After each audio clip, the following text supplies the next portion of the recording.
अस्सलाम वालेकुम दोस्तों, बरखुरदारो मौसम भी प्यारा प्यारा।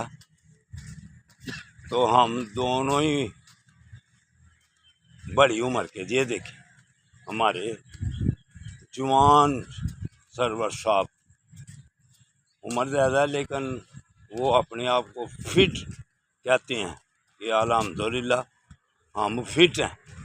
तो दोस्तों बरखुरदारो,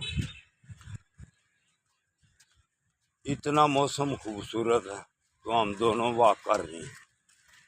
तो अगर आप भी आएंगे तो हमें खुशी होगी। अच्छा, ये बात बाबा जी किसी को गलत बात कर देते हैं, ये फिर गलत बात है। तो अच्छी बात ये है कि दूसरे के लिए अच्छा सोचो। तो अगर आपने सेहत बनानी है, खूबसूरत रहना है, स्मार्ट रहना है, तो फिर दोस्तों आ जाओ।